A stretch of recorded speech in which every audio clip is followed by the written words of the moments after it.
বর্তমানে একটা উত্তেজনা বিরাজ করতেছে। বিরাজটা হলো নারী বিষয়ক কমিশন, সংস্কার কমিশনে কিছু বাইজি পাড়ার লোক, বাংলা সমর্থ বাজায় গেলেও এটা বাইজি পাড়া। কি পাড়া? আমাদেরকে তাকান, কি পাড়া? বাইজি পাড়া। বাইজি পাড়া মানে খারাপ পাড়া, পতিতালয়। বাইজি পাড়ার কিছু মহিলারা প্রধান উপদেষ্টার কাছে কি দিছেন? একটা রিপোর্ট পেশ করছেন, নারী সংস্কার কমিশন। তারা বলছেন যে নারীদেরকে, যারা পতিতালয়ের ফার্স্ট কোয়ার্টারের মহিলা, তাদেরকে এই শ্রমিকের মর্যাদা দিতে হইব। বলেন নাউজুবিল্লাহ। কিসের মর্যাদা? শ্রমিকের মর্যাদা। বলেন নাউজুবিল্লাহ। তো শ্রমিকের চাইতে তো চোর ডাকাতি কাজ করতো, চোরের আরো কষ্ট হয়, বেশি কষ্ট হয় না? ডাকাতি যারা করে তাদের ডাকাতি করতে কষ্ট হয় না? তো কয়েকদিন পরে তো ডাকাতরাও একটা রিপোর্ট পেশ করবেন যে মাননীয় প্রধান উপদেষ্টা, আমাদের এই ডাকাতরা যারা ডাকাতি করি, আমরা বড় পরিশ্রম করি, চোরেরা যারা আমাদের পুরা শরীরে তলিল মাইখা চুরি করতে যাই, পুরা শরীরে তো আমরা বড় কষ্ট করি, আমাদেরকে শ্রমিকের মর্যাদা দেন। বলেন নাউজুবিল্লাহ। ইসলাম কি নারীরে অসম্মান করছেন? আহা, একটা রানীর সমাসনে আইনা নারীদেরকে ইসলাম বসাই দিচ্ছেন। বলেন সুবহানাল্লাহ। প্রথম ইসলাম কবুল করছেন একজন নারী, মা খাদিজা। বলেন সুবহানাল্লাহ। খাদিজা পড়ছেন না নবীজির হাতে কালেমা লা ইলাহা ইল্লাল্লাহু মুহাম্মাদুর রাসূলুল্লাহ। প্রথম ইসলাম কবুল করছেন একজন মা, মহিলা। বলেন সুবহানাল্লাহ। এরপরে একজন মহিলাকে আল্লাহ স্বয়ং জাবালে নূর, যেটা জাবালে কোরআন শরীফ যেখানে নাজিল হয়েছিল, ওই পাহাড়ে স্বয়ং মুহাম্মদ সাল্লাল্লাহু আলাইহি ওয়াসাল্লামের কাছে একজন মহিলারে সালাম দিছিলেন আল্লাহ। বলেন সুবহানাল্লাহ। ওই মহিলাটাও ছিল আল্লাহ নবীর প্রথম স্ত্রী, আমাদের মা খাদিজা রাদিয়াল্লাহু তাআলা আনহা। বলেন সুবহানাল্লাহ। এরপরে একজন মহিলা ইসলামের জন্য প্রথম শহীদ হয়েছেন, সুমাইয়া রাদিয়াল্লাহু তাআলা আনহা। বলেন সুবহানাল্লাহ। আর আল্লাহ নবী দেখেন, যত নবী রাসূলরা আসছেন, আদম আলাইহিস সালাম সারা, সমস্ত নবী রাসূলরা আসছেন মায়ের পেট থেকে। কথা কয় না? বলেন, বুঝেন না কথা? আমরা যারা আসছি সবাই মায়ের পেট থেকে আসছি না?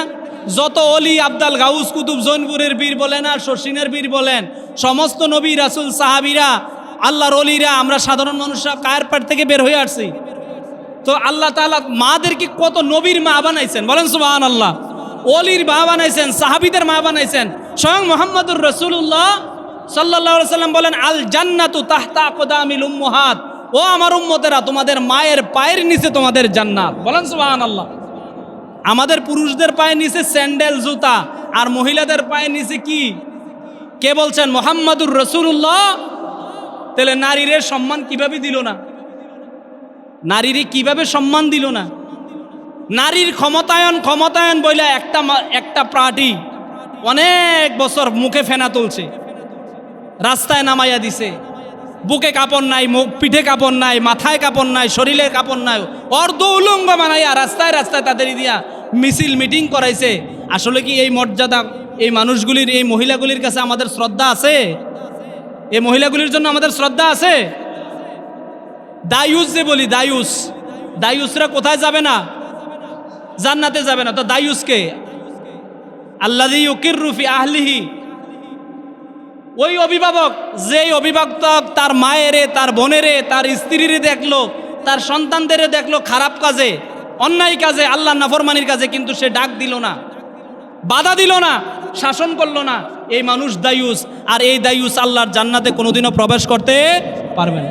যতই নামাজি হোক, যতই দানকারী হোক, যতই হাজি হোক, যতই গাজী হোক, যতই বিশিষ্ট দানবীর হোক, এই মানুষ নামাজ দিয়া, রোজা নিয়া আল্লাহর জান্নাতে যাইতে পারবে না।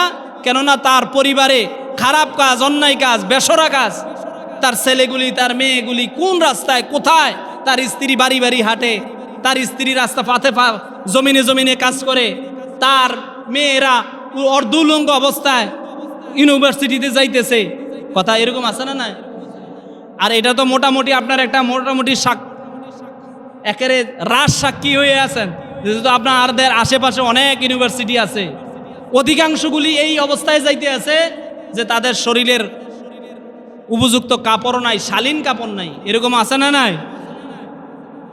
অতএব নিজের মায়েরে, নিজের বোনেরে, এই মেয়েটা বিবাহ দেওয়ার পরে তার পেট থেকে তো একজন ছেলে মেয়ে আসবে, নায়নাতকুর আসবে, এই মেয়েগুলির পেট থেকে ভালো মা ছেলে মেয়ে জন্মাবে না। অতএব নিজেরা সাবধান হন, নিজেদের মেয়েদেরকে নিজেদের বাচ্চাদেরকে পবিত্র রাখেন, নিজের মায়েরকে সম্মান করেন, বোনদেরকে সম্মান করেন, ইজ্জত করেন। আর নিজের মা বোনেরা আপনারাও কিছু পর্দা সাথে চলেন। নবীজি সাল্লাল্লাহু আলাইহি ওয়াসাল্লাম বলছেন 4টা কাজ করলে মহিলারা সোজা জান্নাতে যাবে। বলেন সুবহানাল্লাহ। যেই কাজগুলির কথা পুরুষের ব্যাপারে আল্লাহ নবী বলে নাই, যেই ঘরে মেয়ে জন্মগ্রহণ করে, মার পেট থেকে মেয়েটা মাত্র বের হয়ে আসছে, এই ঘরে আল্লাহর ফেরেশতা আইসা আজান দেয়। বলেন সুবহানাল্লাহ।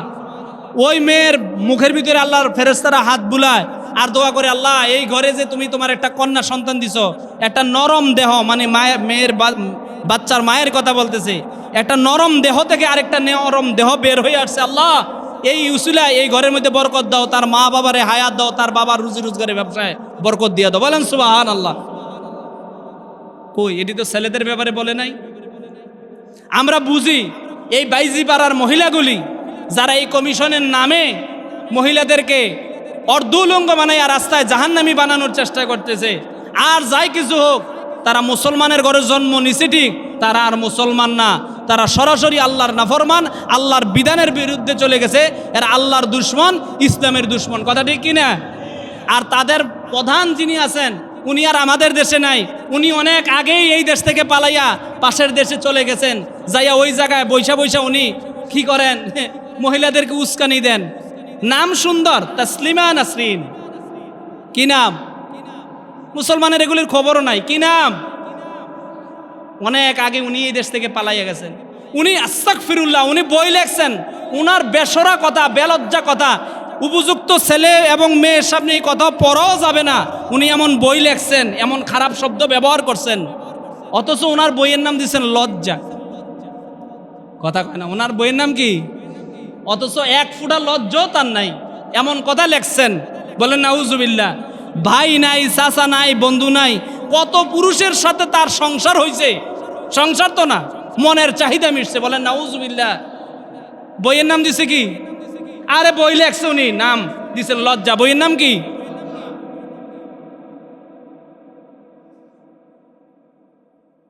এত নিকৃষ্টতর মহিলা, জাহান্নামের কীট, তার আমাদের মাথার মুকুট।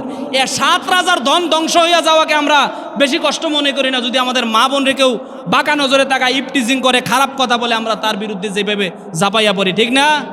7 রাজার ধনও যদি ধ্বংস হয়, তারপরে যেন আমার মায়ের ইজ্জত ঠিক থাকে, বোনের ইজ্জত ঠিক থাকে, আমরা এটা চাই। অতএব এই নারী কমিশনের যা উঠাইছে সম্পূর্ণ বানোয়াট, তাদের মনের চাহিদা, এটির পশ্চিমা কথাবার্তা। আল্লাহ তাআলা তাদের হেদায়েত করুক। ইন্টারিমি সরকার যারা আছেন তারা যেন এই কমিশন, এই বিল পাস না করে, আল্লাহ তৌফিক দান করুক। বলেন আমিন। আর আমাদের পাশের যে ভারত, এটা আমাদের অংশ। ভারত আমাদের অংশ বলতে বুঝেছি কি, পুরো জমিনটা কার? পুরো আসমান জমিন কার? এই ভারতের লাল কেল্লা কারা বানাইছে? আগ্রার এই যে আগ্রার তাজমহল কারা বানাইছে? দিল্লির শাহী মসজিদ কারা বানাইছে? আপনার আলিগড় মুসলিম ইউনিভার্সিটি কারা বানাইছে? আমরা বানাইছি। নিজামুদ্দিন আউলিয়া কোথায়? ইন্ডিয়াতে আছেন। আপনার কারামত আলী জৌনপুরি কোন দেশ থেকে আসছেন? ইন্ডিয়া থেকে আসছেন। আশরাফ আলী থানভী ওই জায়গার মানুষ। অতএব এই দেশটা আমাদেরই অংশ। তারা আমাদের বন্ধু বলে ঠিক, কিন্তু পরিচয় দেয় না, সঠিকভাবে মূল্যায়ন করে না। আমাদের এই মসজিদগুলির তারা ধ্বংস করতেছেন। বাবরি মসজিদ তারা ধ্বংস করে বলছেন ওয়াকফ বিল আইনা একটা আমাদের দেশের উপরে, আমাদের মুসলিম জাতির উপরে। এই দেশে কোনো মুসলমানের, কোনো হিন্দুর ঘর বাড়ি না পুড়তেও তারা প্রচার করছে যে খেলোয়াড় উমকের ভারী ফেসির, আপনার কি বলছে, মৌলবাদীরা জ্বালাইয়া পুরাই শেষ করে দিছে। এই দেশে হিন্দুদের অবস্থা খারাপ। ডোনাল্ড ট্রাম্প আমেরিকার প্রেসিডেন্টের কাছে গত সেশনে, যেটা গত ট্রাম্পে যে যখন ছিল, তখনও একজন মহিলা কি করছেন, অভিযোগ করছেন যে লক্ষ লক্ষ হিন্দু সম্প্রদায়ের মানুষদের বাংলাদেশে নির্যাতন করতেছে। এরকম ঘটনা আছে 2-4টা ছাড়া? কয় না, 2-1টা ঘটনা ছাড়া কি এরকম কোনো ঘটনা হইতেছে বাংলাদেশে? আপনার বাড়ির পাশে তো হিন্দুদের মন্দির আছে, আপনারা কয়জনে যায় ভাঙছেন? হিন্দুদের দোকান থেকে খরচ খান না?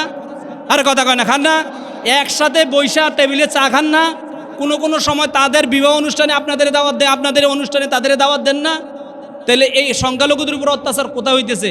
বরঞ্চ এই কথা আমরা বলতে পারি, মুসলমান যারা সংখ্যালঘু আছে ভারতে, তাদের উপরে যুগের পর যুগ এই বর্তমান প্রেসিডেন্ট যিনি আছেন ভারতের, উনি গুজরাটে ওনার বক্তব্যের কারণে, এই চা বিক্রেতার কারণে হাজার হাজার মুসলমানদের মা বোনদের ইজ্জত নষ্ট হয়েছে, মুসলমানদের রক্তে রঞ্জিত হয়েছে।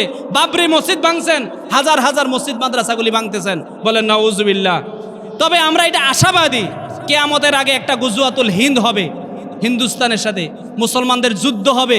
ওই যুদ্ধের সময়টা কাছাকাছি হইতেছে, বিভিন্ন ইস্যুতে হয়তো এই যুদ্ধটা কাছাকাছি হইতেছে। আল্লাহ যদি আমাদের হায়াত দেয়, আমরা যেন ওই যুদ্ধে অংশগ্রহণ করতে পারি, আমিন বলেন। আর যদি না দেখি, আল্লাহ তাআলা যেন, মুসলমানদের অবশ্যই বিজয় হবে, আল্লাহ তাআলা যেন ওই বিজয়ে কাতারে সামিল করে আমাদেরকে কবুল করে নেন, বলেন আমিন।